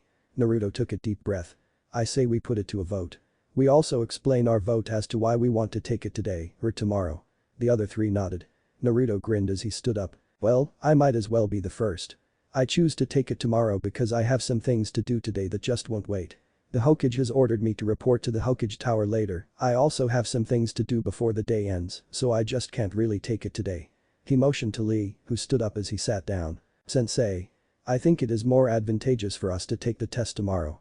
This will let our burning passion be refueled to burn brighter by fully resting. Lee then executed his first version of the nice guy pose, which Guy returned with equal fervor. Yosh. As expected of a student to be of mine. Your burning passion burns bright, Lee-kun. Lee grinned as he sat down. Naruto noticed the sweat drops coming from his other teammates, but just chose to grin on their reactions. Tenten stood up as it was her turn. I choose to take the exam today. I am confident in my skills to pass the exam as I have an advantage that other genin do not have. She then nudged Neji, who in turn stood up. I don't care if I take the exam today or tomorrow. It is not in my fate to fail whatever exam you are planning. My destiny is to pass this exam and prove the main house that they chose to anger the wrong Hyuga. After he sat down the whole balcony was silent. Naruto had a sweat drop and a vein on his head. Arrogant bastard. Tenten and Lee had a confused stare on the breeding Hyuga while Guy nodded thoughtfully at Neji's words. After the voting was done, Naruto spoke up. So that's 2 votes for taking it tomorrow, 1 vote to take it today, and 1 undecided. So we're going to take the exam tomorrow, Guy-sensei. Guy nodded at the team's decision. Well then. Meet me on training grounds 9-7 am in the morning, tomorrow. And don't bother to eat breakfast because I cannot guarantee that it will stay in your passionate stomachs. Meeting dismissed. As soon as he said dismissed, Guy became a green blur again and zoomed out of the pagoda. The surprising thing was that he didn't fall on his descent. Naruto was impressed at his sensei for the 2nd time that day. Hey Lee just nodded vigorously. Yosh. That's Guy-sensei for you. Tenten produced a minuscule sweat drop on her head. A little quirky, but very strong. Neji was stoic as he crossed his arms. Byakugan activated as he followed his sensei Tupi's progress. Yes, he's very strong for a guy with no blood limit. It would be a nice change to grow under his tutelage and have someone teach me instead of me teaching myself. So Naruto then turned to his teammates as the green blur disappeared around a bend. Anyone up for ramen? Tenten blushed in embarrassment as her stomach growled. I am, how about you two Lee? Neji. Lee nodded once and turned a questioning glance to Neji, who shook his head. I have some training to do today, so I'll just see you tomorrow on the training grounds. The other 3 nodded in assent as the Hyuga prodigy climbed down the stairs. After he was gone, Naruto motioned for the 2 to follow him down. So, what are you going to do after ramen? Naruto asked the 2 once they were back on solid ground. Tenten just shrugged. I guess a bit of training with my weapons and aim, then I'll go home. Say, how about I show you our family's weapons shop today? Naruto shook his head as he looked at the sun. It was nearing 10 am in the morning. Maybe after we pass Guy-sensei's exam tomorrow, Tenten-san. I really have a lot of sorting out to do today. The brunette nodded her assent and turned to Lee. What about you, Lee? Lee contemplated for a bit. I guess some light training after I eat. I don't want to exert myself before the exam. I also agree with Naruto-kun's suggestion with going to your family's weapon shop tomorrow, as well.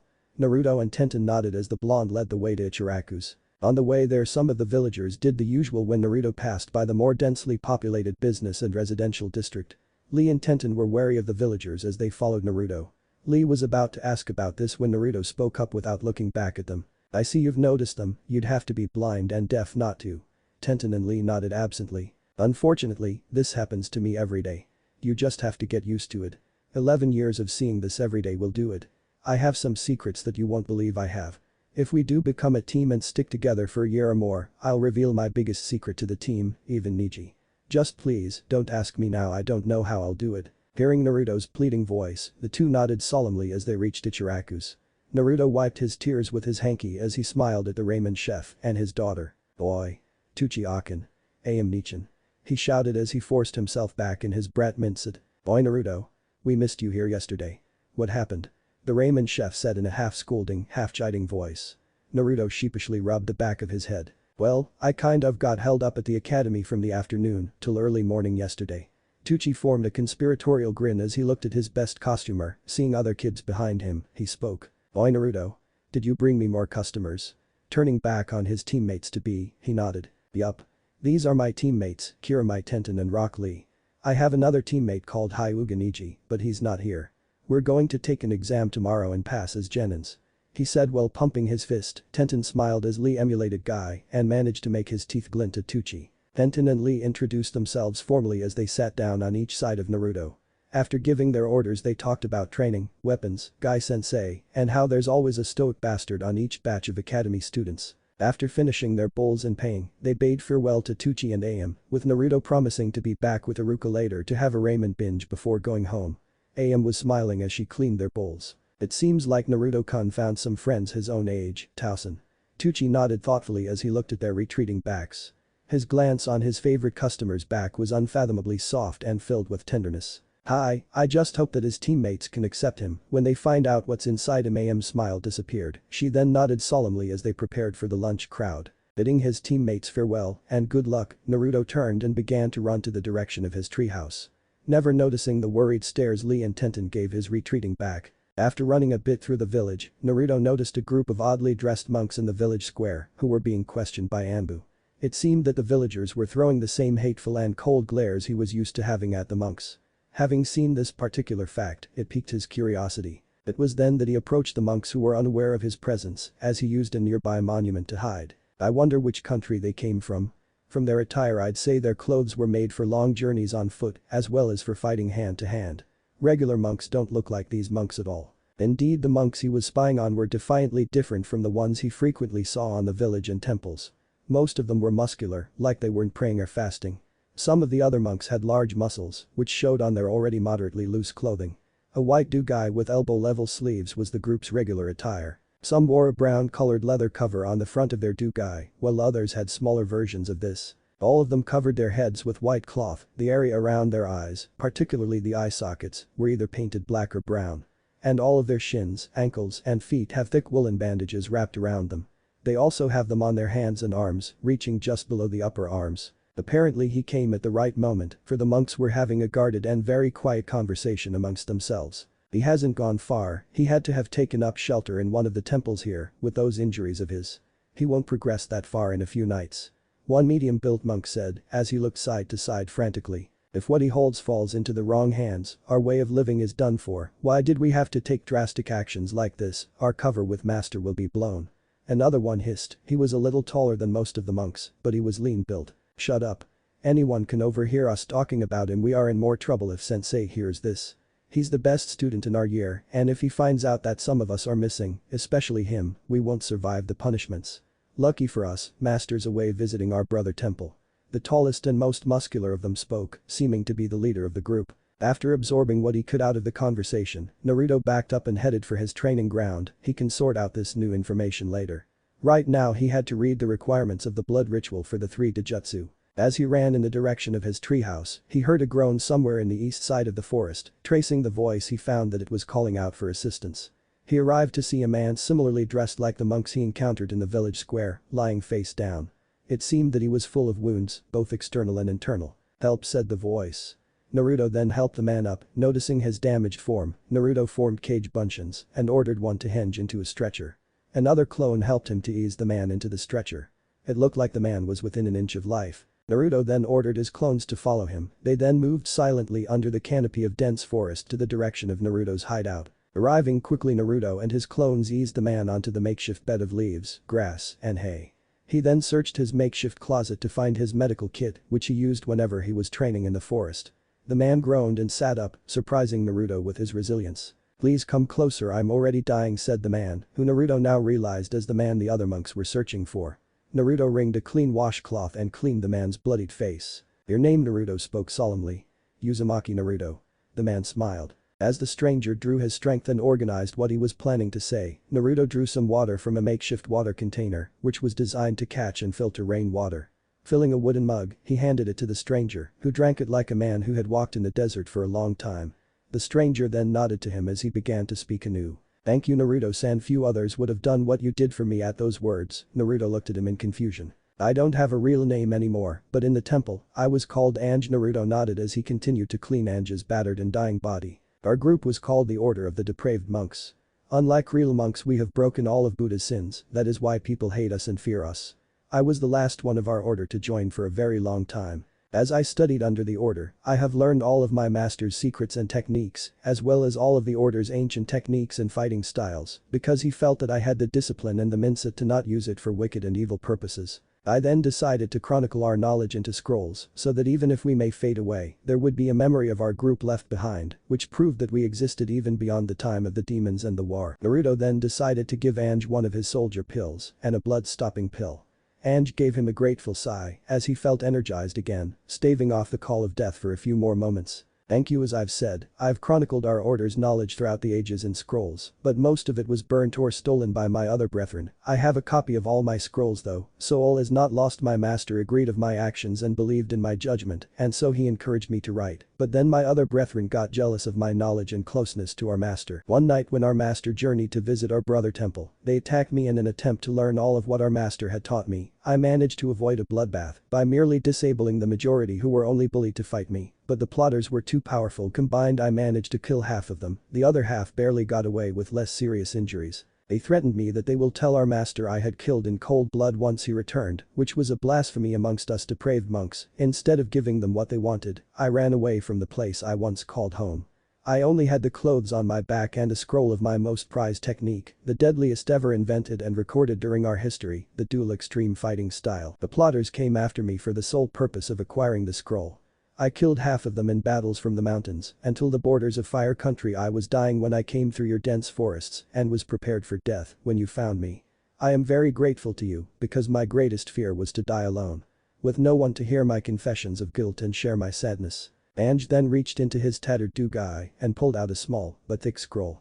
This scroll contains the theory, forms, and usage of the dual extreme, as well as a small history on how I came up with the style. This scroll also shows the location of the map where I hid all the scrolls that I wrote about the order, as well as its secrets and the various weapon and fighting styles. I ask that you keep the contents of this scroll to yourself, please. Promise me that you will only reveal the secrets of my fighting style to your offspring." At those words, Naruto clutched Ange's hand with both hands. "I promise you, Ange, that you have my oath of silence as a man and a ninja of Konoha, that your fighting style, which you have worked so hard to develop and perfect your whole life, will stay secret outside of the Uzumaki clan."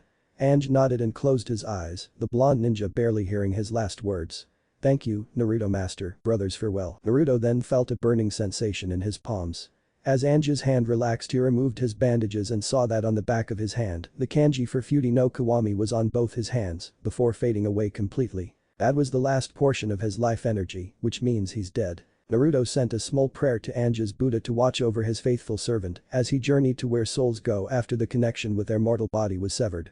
He then busied about to clean Ange's body for the funeral pyre. Naruto then used another batch of clones to move Ange's body and the bed further into the dense forest. Gathering wood for the funeral pyre was time-consuming. Even more so when he made it so that the funeral pyre would burn slowly as to not alert anyone, ninja or villager, to smoke coming out of the forest. Starting the pyre with an academy-level Kaiten jutsu, he watched as Anja's body was consumed in smoke and fire, the body wrapped in clean bandages under his mended dukai. Naruto added a prayer scroll, which Anj clutched in his hands. Adjusting the fire so that the least amount of smoke would be made, Naruto turned around to go back to the village, deciding to read the scroll tonight instead of today. As he made his way back to the village he passed by the academy, it seems lunchtime had passed during the time when he found Anj. Stepping inside for a moment he managed to find Kiba and Akamaru. The duo then managed to cover the blonde's mouth before he shouted a greeting. "Not here loudmouth, let's talk outside the gate," Kiba hissed. Naruto nodded and walked out of the academy gate with the partners to a secluded bench. Kiba then narrated Sasuke's and his fan club's misfortunes today. Most of all Ino and Sakura's sadness when Sasuke started avoiding them. Naruto held his sides in laughter as Kiba told him how Sasuke stumbled through the morning with a freakish amount of bad luck, almost getting hit in his privates by a sharp kunai. Stepping on dog shit which Kiba denied to Sasuke that it was Akamaru's, getting hit on the forehead by a blunt shuriken, thrice. Lying down on a mid-activated explosion note, which also triggered a Chunin-level Genjutsu trap, leaving him shirtless and unable to move for 15 minutes. While the senseis in the academy searched for the person who set the trap, in which they found out it was Mizuki, his fan club capitalized on this and eerily produced cameras, sketchbooks, and drawing pads to capture their idol's physique forever in film and on paper, as though they were waiting for this moment for a very, very, very long time. Dock racers and blunt wooden kunai were also hitting the Uchiha Avenger at an hourly basis. As well as the rest of the class avoiding him like a plague. "I dragged you outside because Ice Prince seems to be close to blowing his top. Along with losing his "oh I'm so mighty, you are dirt under my fingernails" stoic face. His fan club is convinced you're playing pranks on him and them. A word of advice. Do not go in there, at least for today. Naruto nodded as he grinned at Kiba and Akamaru, pulling out 2 coupons for Ichiraku he handed them to Kiba and patted Akamaru, who barked in return. Waving goodbye and saying thanks to his friends he sought out the sun overhead. Deciding that there was no time to dawdle, he ran for the Hokage tower at his top speed. Iruka organized his lesson plan on his desk and stood up. The segregated class followed his movement with rapt attention. The Chunin sensei then spoke up. "I have an appointment with the Hokage today, so I will turn over my teaching duties for the rest of the day to your other senseis. The girls will have an early session with Suzume sensei today, while the boys will be supervised on practical weapons use with Isamu sensei. Good day to you all and see you tomorrow." Some of the students groaned their protest, while some of them said farewell to Iruka as they left the classroom. Having briefed his replacements during lunch, he left for his office desk to gather his gear. As the class separated in two, the 4 boys gave Hinata a nod before she followed the other girls to Suzume sensei's homeroom. Shikamaru, Choji, Kiba and Shino joked about the Uchiha Avengers' misfortunes as they fell back behind their other classmates. Kiba then mentioned Naruto's visit during the after-lunch break. Shikamaru then asked the dog-using academy student about the details of Naruto's team. Kiba then shrugged sheepishly. "I forgot to ask him, okay? I was busy dragging the loudmouth out of the grounds before Sasuke and his fangirls could get to him." Shikamaru snorted and spoke. "Troublesome, at least you should have found out his sensei's name." Shino nodded under his collar. "It would have been prudent to ask him about his team's names or his sensei's name. That way we can probably ask around on our free time for their identities and abilities." Kiba grinned at his usually quiet friend's words. "Trying to scope out the competition already, Shino?" The bug-using academy student shook his head. "Not exactly, Kiba, knowledge about an enemy's and/or an ally's abilities is half the key to winning a battle. As ninjas, we should exploit every advantage we can have, even if it is over enemies or allies." Kiba laughed at his classmate. "Are you kidding me, Shino? That loudmouth doesn't have the brains and the brawn to be level with us, let alone surpass us." Kiba's laughter followed him as he walked faster to the academy's training grounds. Shikamaru gave Kiba an irritated look as he followed the Inuzuka from behind. Choji was behind them as he munched his chips, the large academy student was also frowning. Shino stayed silent after Kiba's statement, the bug user thinking of Naruto's exploits inside the academy. "Well then Kiba, don't be surprised when Naruto surpasses you. Like I said earlier in the morning. He will surprise us next year. I just hope that you can swallow your overinflated ego if you get your butt kicked." Naruto made it into the tower with 15 minutes to spare. Some of the people who knew what he was turned and glared at him, while some muttered curses to his name, half of them just ignored him with cold shoulders. Naruto, for the first time in his life, threw glares back at the people who gave them. Surprising a few of them. "Be glad this is the Hokage's tower and that I respect the old man, or I would have pranked all of you who hate me." Naruto thought as he walked over to the Hokage's secretary's desk. Naruto now noticed that the Hokage had a new secretary. Hokage Jason must have hired a replacement again. I hope I'll make a good first impression. He thought in his head and prayed that the bad comments about him hadn't had a chance to trickle down to this one. The secretary, although just newly hired, knew what Naruto was. But she had decided long ago to keep neutral on her opinions about the blonde boy. She was confident in her good judgment of other people's character, and the rude comments and the slandered remarks about him didn't sway her decision to form her own opinion about the demon of Konoha. The Hokage will entertain you in about 12 minutes, Yamino-sen isn't here yet as well, so I will have to ask you to wait for him before you both go in. The secretary spoke in a business-like voice. Naruto had learned to pay attention to the voices of people since he was 2. He has learned to differentiate the different tones people use when they are engaged in conversation. He found out the differences when people spoke out to other people and to him. His voice interpretation was so extensive that he knew when people were lying or trying to cover something wrong that they have done. After interpreting the secretary's voice as neutral, he smiled a half smile as he spoke in an even tone with the secretary. No, since Iruka-sensei isn't here yet, can I look around for a bit? The secretary gave him a contemplating look and then nodded. Where do you want to go? Naruto pondered for a bit, then answered. I'd like to take a look at where the Jounins hang out. The secretary paused for a second and then gave him directions. Left corridor from here, 5 doors to the right. The Chunin's assignment room is on the 4th door. The Chunin lounge is the door opposite the Jounin lounge. Naruto brightened up and bowed. Arigato. Ano the blonde fox racked his brain for the secretary's name, which she didn't give yet. Izumu-san, Uzumaki-san, Izumu Mayuri Dezu. The secretary reached out her hand. Naruto gave her his best foxy grin as he shook her hand. Arigato, Mayuri-san. Hariwa Uzumaki Naruto Dezu. Yorishiku Onagai Shimasu. The secretary's heart melted as she saw her boyish grin. Yorishiku, Uzumaki-san. Mayuri giggled at the blonde's cute face. Eventually they both laughed as the people around them looked at the pair. Meanwhile the Hokage chuckled as he smoked his pipe. Recognizing Naruto's rare, hurtive laugh, he then made a mental note to himself to give Izumu Mayuri an early raise next month. Imino Iruka entered the tower and greeted the familiar faces there. Even though he was only a Chunin sensei, he was a frequent visitor to the tower. The most recent visits have been about Naruto's addition to the graduation roster, Mizuki's betrayal, and how he tricked Naruto to steal the scroll of seals. The second to the last time he was there was when Naruto painted the Hokage monument for the 12th and hopefully last time. Naruto then led the combined 3/4 of the village's Chunin and Jounin to a wild goose chase, which lasted from early morning till late afternoon. By the time Naruto was caught, almost all of them had to go to the hospital for stamina depletion. The Hokage berated the ninjas in the hospital, chuckling as he joked that they've been slacking off on their training, and wondered out loud how an academy student outlasted most of them in a simple chase. Iruka heard a familiar, yet hardly heard laugh as he entered the inner doors where the Hokage's office is situated. As he walked closer he looked at the Hokage's new secretary and his blonde student/hellion, laughing with her. The reaction of this secretary was new to him, as the previous secretaries treated Naruto with hatred and contempt. I'll put in a good word for her with the Hokage, this secretary seems to be a good judge of character, and her interaction with Naruto proves it. Iruka broke his mental musings as he approached the secretary's desk and introduced himself. Naruto kept quiet as his sensei and Mayuri made small talk after they introduced themselves to each other. After a few minutes the intercom buzzed and the third Hokage's voice sounded through. Izumu-san, have my guests arrived yet? The secretary pushed the intercom button and spoke back. Yes, Hokage-sama, Yamino-san and Uzumaki-san have arrived. The intercom buzzed again. Very well, send them in. The device then turned off as Mayuri removed her finger from the button. The Sandame Hokage-sama will see you now, good day, Naruto-kun, Iruka-san. Mayuri nodded to them. Naruto then gave her a small bow. Hi. Arigato, Mayuri-san. Iruka smiled and nodded to her.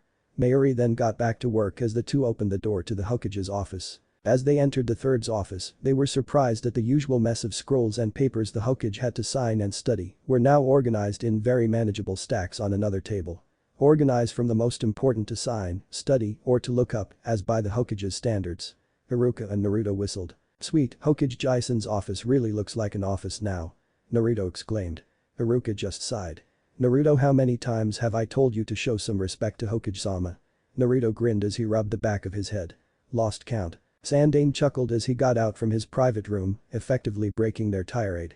Just forget it, Iruka-kun, Naruto-kun, and just saying Hokage Jason is proof of his acknowledgement and respect for me, as the Hokage. Naruto nodded vigorously at the statement. Hi. And the reason I call him Jason is because, well, Naruto hung his head as he spoke in a barely heard whisper. I don't have a grandfather of my own. Both of them heard his statement. Sarutobi nodded solemnly as he hugged Naruto. The blonde accepted the embrace as the Hokage patted his back. Iruka recalled how the Hokage gave him the same comfort when he was about the same age. As Naruto calmed down, the Hokage smiled at him. "Well Naruto-kun, how does that hit I-8 feel on your head?" The blonde ninja grinned. "It feels good. I'll take care of this hit I-8 very well because Iruka-sensei himself gave this to me." Naruto and Iruka's smile was truthful as student and sensei both recalled their happiness of Naruto's graduation. The Hokage smiled as well. "Well then, there is a reason that both of you have been told to report here. Now, if you would please follow me." The third then motioned to the door of his private quarters. Naruto and Iruka both nodded as they followed the Hokage to his makeshift bedroom in which he sleeps in when he has to rise very early in the morning or to retire when it was very late in the night. As they entered the Hokage's private bedroom, Naruto saw that the scroll of seals, which he stole yesterday, was opened all the way where the Hokage's letter to the savior of Konoha was located. Iruka looked puzzled as he approached the note of the Hokage's and the dated footnote under it, which was dated just yesterday. Iruka looked at the Hokage with a puzzled face. "What is this letter and footnote doing here, Hokage-sama?" Sarutobi blew on his pipe. "The Hokage's letter to the savior of Konoha has been read. As for the footnote and the date, I believe Naruto-kun can explain what it is." Iruka-kun. They then both looked pointedly at Naruto, who gulped loudly as the afternoon sun settled on Konohagakure. "I am so screwed." Meanwhile, at the academy's meadow, Haruno Sakura and Yamanaka Ino were hanging around under a shade of a tree. The Kunoichi lessons Suzume sensei gave were always short and concise, the female Chunin focusing more on the practical use of the instruction she gave for the day. After the lesson Suzume gave the girls a few minutes of free time to discuss what they have learned before dismissing the class for the day. The rivals for Sasuke's heart were discussing what they learned from their sensei when lunch break was announced. Flashback no Jutsu. As Iruka walked out of the classroom for lunch, he was cut short by two of his top students who were calling out to him. "What is it, Sakura, Ino?" Iruka spoke with a hint of exasperation in his voice. Iruka hasn't had breakfast yet, so he was very hungry. His stomach betrayed him at that exact moment, growling loudly as he blushed in embarrassment. Ino decided to take the lead in the conversation, seeing that Sakura was taken aback by Iruka's uncharacteristic tone of voice. "Sensei, we'd like to know if what that Naruto said this morning was true. We saw him sporting a hit I-8 on his forehead today." "Me, forehead girl," and Sasuke-kun didn't believe him because he's always making jokes and pranks and causing mischief. "And now, we haven't seen him today after he showed up this morning. So did he really graduate early? Is that hit I-8 on his forehead really his? And why did you let him graduate earlier than us and not Sasuke-kun?" Iruka nodded as he listened to Ino's questions. Keeping a face of neutrality, he proceeded to answer them one by one. "Yes Ino, Sakura. Naruto and I decided that he had all the necessary skills to graduate earlier than all of you. Yes, the rule about early graduation is true. It is just kept from regular students because you need the permission of both of your parents and your sensei to attempt to graduate early. Graduating early sometimes stunts the student's growth as a ninja. If they are not careful, they even may die during missions. That is why it is up to the sensei, if the candidate for graduation is an orphan, to judge whether the student is ready to graduate or not and if he has the necessary skills to do so. Early graduation has always been on the academy rules and regulations. It just isn't mentioned anymore on the official pamphlet the academy distributes to the parents of the students.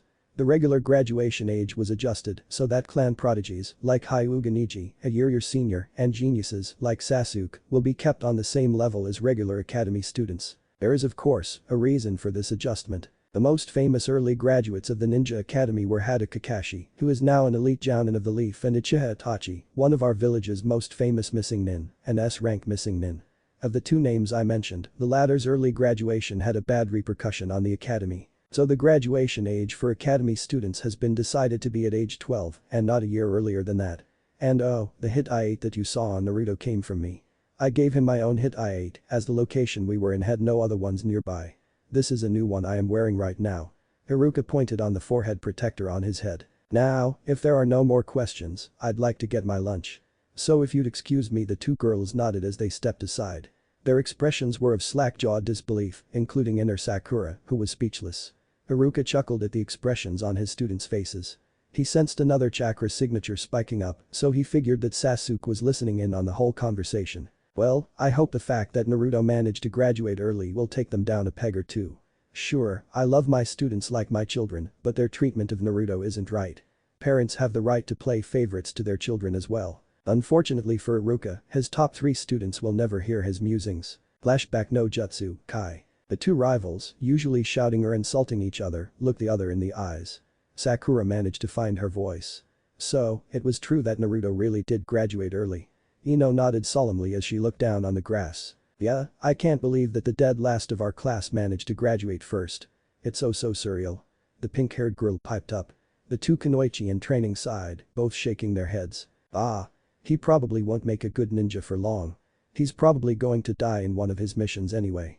The girl with the big forehead shrugged the fact of Naruto's graduation very quickly. Her blonde rival nodded. Right.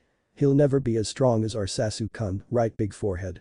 Ino countered as she insulted her rival for the dark-haired Avenger's affections. The moment Ino's voice released the insult was when the argument started. The rest of Sasuke's fangirls tuning out their voices while Hinata sat a little distance away from them. Daydreaming about her blonde crush. That's when the author's mean streak struck again. Suddenly, 2 nests of abandoned, rotting, and maggot-filled eggs dropped down on the two.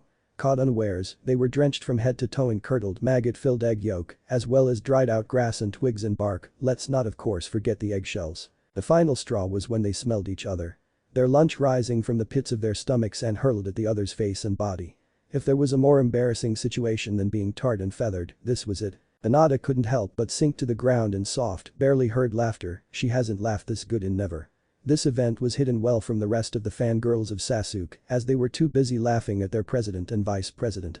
Voicing out their anger, the pair shouted, "Damn you Naruto." Meanwhile on the practical weapons used training grounds at the academy, the dark-haired Avenger was taking out his anger on the shuriken target assigned to him. The fact that Naruto managed to graduate before him both surprised and infuriated him. He recalled his sensei's words when he confronted him after Iruka had his lunch. Flashback no jutsu. Iruka smiled down at him and then sighed. Sasuke, I'm sure you heard my explanation to both Sakura and Ino, so I don't have to repeat myself to you, do I? And if you're going to demand an early graduation yourself, then I'm sorry to say that the window of opportunity ended yesterday. And as your sensei, I cannot give you permission to graduate early, I have also explained why earlier. Iruka smiled as he left the Uchiha Avenger TM to his thoughts. Flashback no jutsu, Kai. The author was too lazy to look into the angst-ridden mind of one Uchiha Sasuke, who he had described aptly enough in chapter 2. Let's just say that it was about Naruto, his parents, his clan, his brother, restoring the clan, and his revenge. Lame. But he'll indulge the Sasuke fans out there with another look-see. As he emptied his shuriken holster, Sasuke's thoughts turned to Iruka's lecture about early graduation. The fact that geniuses and prodigies were held back to the same level as regular no-talent students incensed his prideful mindset. While dead lasts like Naruto were permitted to graduate early. Add to that the fact that Iruka mentioned his brother as an S-class missing nin, the highest rank hidden villages give to missing nins, and he was throwing his angst aura enough for the males in his fan club to avoid him, as well as the rest of the male class. Isamu-sensei left the class to their own training to discuss something with Suzume-sensei. Figuring that with Naruto not around anymore, nothing would go wrong. HMMN do ninjas believe in Murphy's Law. Oh, how wrong Isamu-sensei was. That dope. How did he manage to graduate before me? How? Damn it. If I couldn't even beat the dope in a mere graduation test, then how can I kill my brother? The Uchiha clan must be avenged and then restored in its former glory. Otherwise my parents and my clan spirits will haunt me, begging me to avenge their deaths. I will surpass that dope. 1 year won't make a difference for me or for him. He'll always be the dope. The dead last. The idiot. He'll see when I surpass him again. Heh. He'll never be as good as a ninja as I am. But that bastard Itachi is an S-class missing nin. I've heard that it's the highest rank given to nins who turn traitor to their village, but I'll surpass my brother as well. After I kill him and avenge the clan, I'll find a girl, particularly a girl with a bloodline limit ability, and then I'll restore the clan to its former glory. Now you see why the author doesn't even bother writing Sasuke's monologue. As he threw shuriken after shuriken on his target, he didn't notice that one bounced off to one of the traps a Jounin placed in one of the trees. Had Kakashi, in his drunken state, had made explosion traps on a tree half-assed and promptly forgot to disable them in the morning, along with his hangover. There was no way to trigger the strategically placed logs filled with a dozen half-activated explosion notes hidden with a powerful genjutsu the regular way, unless you bounced off a strategically thrown shuriken to them, or in this case, an angst-ridden throw to. Sasuke's eyes widened as 24 logs, filled with a dozen explosion tags each, converged on his position. Meanwhile the rest of the male academy students managed to get away from the Uchiha's immediate area. 4 eyes okay, 3 eyes, one was covered by sunglasses in the back of the crowd, widened in amusement at the Uchiha's latest ongoing misfortune. Oh, how revenge is sweet. Sasuke shouted a curse directed at his rival, as explosions rocked the academy training grounds. Naruto, want to know what happened to our brooding Bishounen? I'll get back to him later, I think. Once again Naruto pulled out his hanky just in time to cover two, very loud, sneezes. Wiping his nose clean, he grinned at the two men before him. Looks like someone's been talking about me, I've been sneezing all day. Iruka and the third grinned with him. The tension in the room having been diminished, Naruto sighed and walked over to the scroll. Touching it fondly. My life was changed yesterday because of this scroll. Hokage-sama, Iruka-sensei. At Naruto's serious voice, the Hokage in Iruka's eyes visibly widened. What happened, Naruto-kun? The third inquired at the boy. Naruto smiled wistfully. I met them, Hokage-sama, 3 of the 4 faces on the monument there on the mountain. I have met them, and the day before yesterday I have only known their faces and read about their strength and bravery on the academy books. I have met your younger self as well. I can truthfully say that you were the wisest and the most knowledgeable Hokage among the 4. Seeking Naruto's eyes for a hint of mischief, the two men found none of it on the boy, no, the adult before them. Iruka thought he was seeing and hearing things, but here was Naruto, speaking like a mature ninja of the leaf. Who did you meet, Naruto? Naruto smiled as he grasped the scroll. Shadame-sama, Nidame-sama, Sandame-sama and Yondame Hokage-sama, the 4 generations of fire shadows of Konohagakure, no Sato. Naruto then revealed the events of the night to the two men. He did not leave out a single detail, because these two men were among the first to acknowledge him and his potential. As such, he will never keep secrets from the two. He finished the tale with learning Kage Bunshin and confronting Mizuki. Kneeling on one knee, Naruto bowed low and spoke in a very serious voice. Sandame Hokage-sama, I am Uzumaki Naruto, proclaimed by your predecessors and successor as the savior of Konoha. I alone have the power to save this village and the known shinobi world from imminent destruction to both known and unknown enemies, as foretold by the prophecy of the ancestor of the Yamanakas, the Shadame Hokage-sama. I answer to no one but the Hokage, my loyalty is also bound to the Hokage and its mantle of power. I pledge my life to the continued survival of Konoha and its people. Sandame nodded solemnly. Rise, Uzumaki Naruto. Naruto complied and approached the Hokage. Sarutobi furrowed his brows in thought. Now Naruto, can you give me proof that what you are saying is true? Do not worry, I believe everything that you have told me, but the council will dispute your claims as the savior. Naruto nodded in understanding. Can you please wait a minute or two, Hokage-sama? The third nodded as Naruto sat near the scroll of seals, unwrapping his bandages and shedding his vest and shirt off. He revealed the black kanji the Hokages left on his upper arms.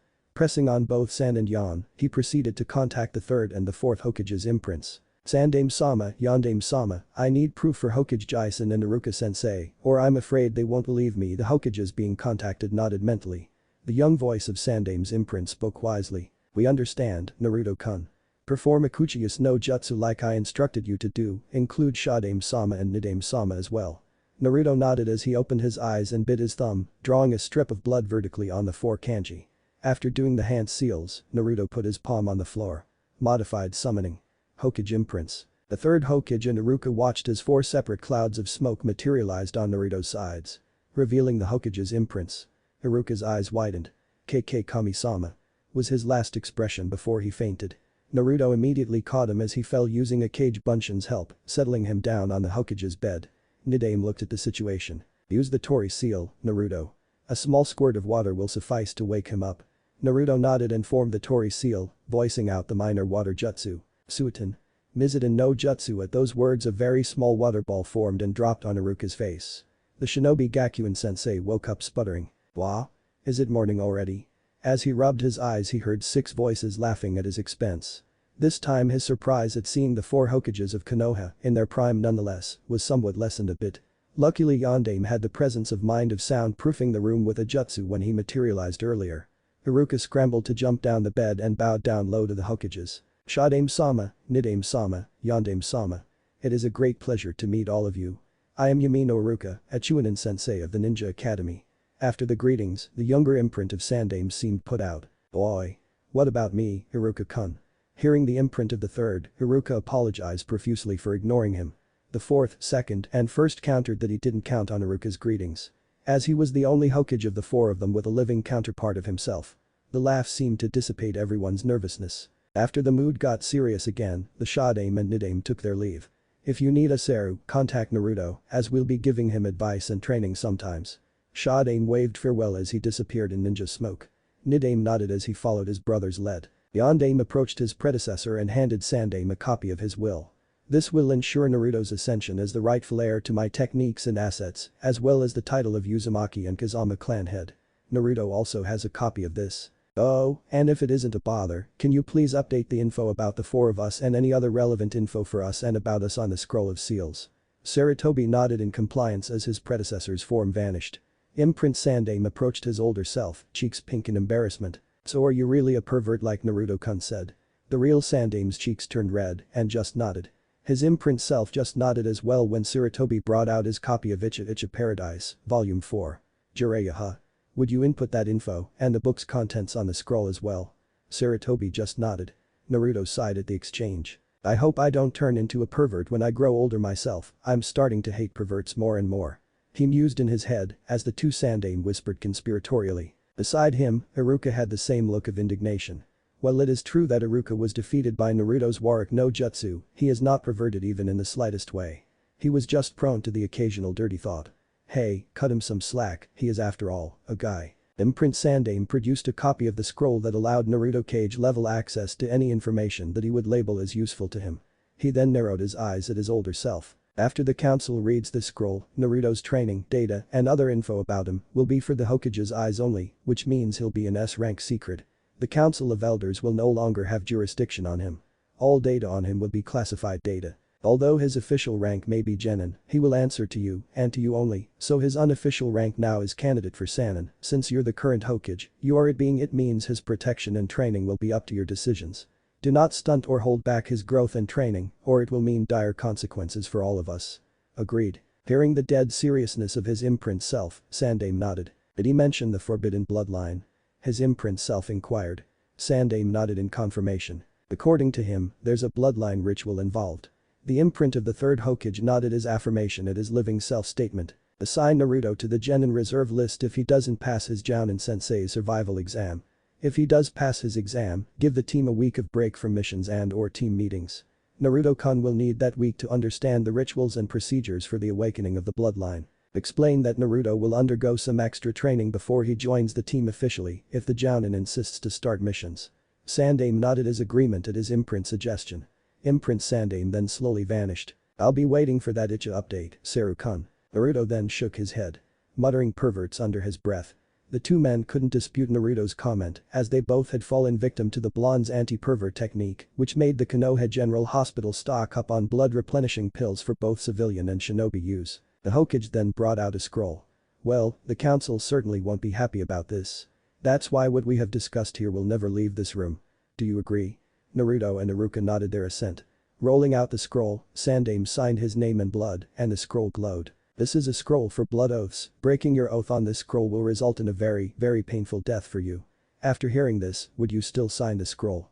Iruka nodded and signed his name in blood. The scroll glowed brighter. If this means that Naruto will be protected from the council's clutches, then let it be so. Naruto brightened at his sensei's comment. Stepping up, he signed the scroll in blood. The scroll emitted a powerful light, which then disappeared completely. For the future of Konoha and my precious people, the conversations and the events that happened inside this room will never be uttered by my lips. On penalty of death, I swear this. Sandaime and Iruka nodded appreciatively at Naruto's maturity. Naruto's growing up, the Hokage and the Chunin sensei thought in unison, the latter's eyes burning with an unshed tear. Naruto then proceeded to rewrap the bandages on his arms and put his shirt and vest back on his body. Sandaime opened his door and walked out of the room, closely followed by Iruka and Naruto. The three smiled conspiratorially to each other and grinned. I'll tell you what the council's decision will be on this, for now just carry on your normal duties, expect me to call on you two again after 2 weeks. Iruka-sensei bowed. Yes, Hokage-sama. We will do what you expect of us. Naruto followed his sensei's example and bowed, but only to that extent. Hi, Hokage-jisen. Just send us a message if you need us to report. Iruka just looked pointedly at his student as the Hokage laughed. This ends our meeting, you two. Now be off to your own business. And remember, our secret is S-ranked. Sensei and student nodded at their leader, bowing as they bid the Hokage farewell. As they left, Sarutobi grinned his own foxy grin. The council will be pissed when I tell them that the demon will be out of their control. But I wonder what their reaction will be when I tell them that their demon was destined to save their lives. The third generation Fire Shadow mused as he smoked his pipe. Planning on how to break the news to Konoha's Council of Elders like a bombshell. The Hokage may be old, but he loved Naruto's pranks. And decided it was high time he tried one of his own. He also had a mean streak or two, old age be damned. Finally, the academy ended for the day. The whole student body was talking animatedly instead of usually complaining at the end of the day. The rumors flying around the female academy students were about the unusual bad luck of the president and the vice president of the Uchiha Sasuke fan club of Konoha. The latest gossip was that 2 nests full of rotten eggs had fallen on the 2 fangirls, which of course were Haruno Sakura and Yamanaka Ino. They were now so stinky that a skunk, an animal rarely seen in Fire Country, actually had the nerve to wrinkle his nose at them and proceeded to stink them more in retaliation. The rumors on the grapevine said that if you came close to either one of them within a 5-meter radius, you'd actually faint. The male part of the academy's student body, the ones who bothered to gossip, told the others the recent misfortune of one Uchiha Sasuke. At the class of practical weapons use, an errant shuriken thrown by the dark-haired Avenger eerily disrupted a powerful Jounin-level Genjutsu on a tree where the Uchiha's target was placed in. Said errant shuriken triggered the half-assed explosion trap, which released 24 logs filled with 12 explosion tags each on the Uchiha. As the logs homed in on their target, 2 of logs bumped each other, making the notes on said logs to go boom, which caused a chain reaction of explosions. Sasuke had barely managed to pull multiple Kawarimi out of his ass. And by the time 23 logs were destroyed, he was out of chakra.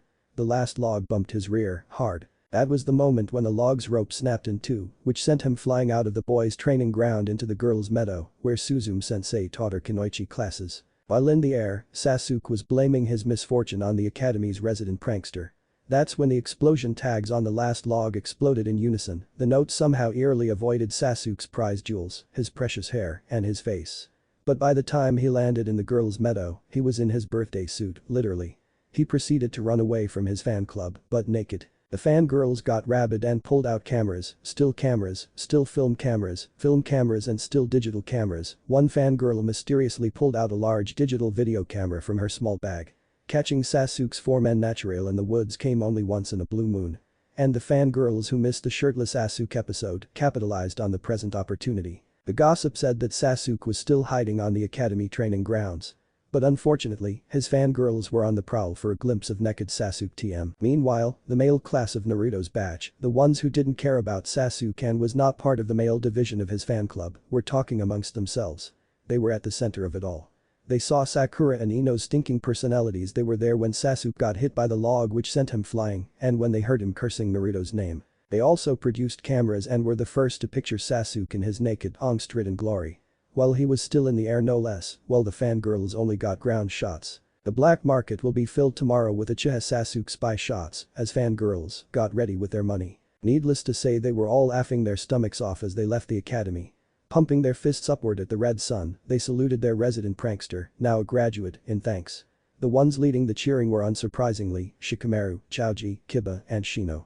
Hinata and Shino were cheering for Naruto in their minds of course. Even though he wasn't there to witness what they have witnessed, and even though he wasn't the one responsible for the misfortunes of the most irritating and annoying of their classmates, they honored him with one final hurrah. To Naruto. We will never forget you. Good luck out there. And we thank you for today's memories. Hurrah for Naruto. Our resident prankster. May Kami speed your career. Meanwhile, far away from the group, a red and violet blur hightailed it out of the academy. Leaving bodies in their wake. Fainted bodies, that is. On the other side of the academy, a butt-naked Bishounen Avenger hid in the woods.